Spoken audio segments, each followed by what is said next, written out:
रंगबलिदानाचा त्या तिरंग्यात पाहावा, उत्साह देशप्रेमाचा अंगी संचारावा, जयघोष भारताचा आसमंती गुंजावा, सण हा स्वातंत्र्याचा सदैव चिरायू व्हावा। स्वातंत्र्य दिनाच्या सर्वांना हार्दिक शुभेच्छा। शुभेच्छुक डॉ. सतीश पत्की, स्त्रीरोग तज्ज्ञ, प्रसूतीशास्त्र तज्ज्ञ, वंध्यत्व तज्ज्ञ, कोल्हापूर।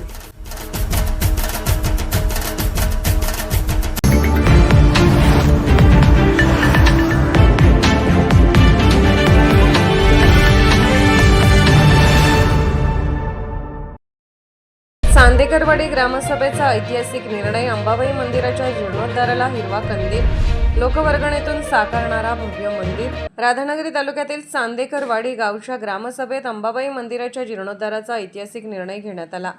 शेकडो वर्षाचा वारसा जपणारे मंदिर आता हेमाडपंथी शैलीत उभारण्यात येणार असून त्यासाठी संपूर्ण गाव एकवटल्याचे चित्र पाहायला मिळाले। मंदिरासाठी आवश्यक असलेली 10 गुंठे जागा मिळवण्यासाठी देवालय उपसमितीने अनेक वर्ष न्यायालयीन लढा दिला। अखेर ही जागा मंदिरासाठी उपलब्ध झाल्यानंतर ग्रामस्थांनी नव्या मंदिर उभारणीचा संकल्प केला।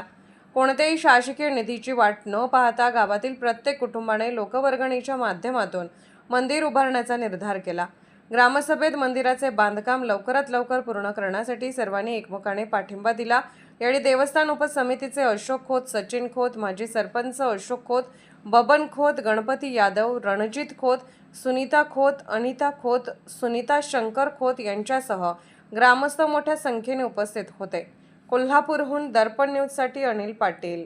मौजे चांदेकरवाडी गावच्या मंदिराच्या जीर्णोद्धारासाठी आज जी ग्रामसभा झाली त्याच्यामध्ये आज आमच्या ग्रामसभेच्या त्या मीटिंगमध्ये गावाने मंदिर बांधणे तसंच गावातील लोकवर्गणी जितकी जास्त होईल तितकी गोळा करण्याचे आमचा मानस आज आमच्या मीटिंगमध्ये बऱ्यापैकी ठराव मंजूर झालेला आहे।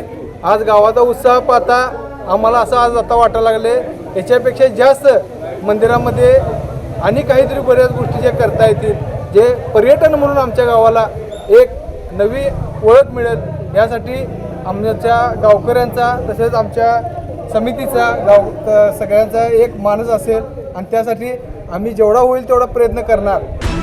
निर्भीड बेधडक बातमीसाठी दर्पण न्यूज चॅनलला लाईक करा, शेअर करा, सबस्क्राईब करा। मुख्य संपादक अभिजित रांजणे, दर्पण न्यूज।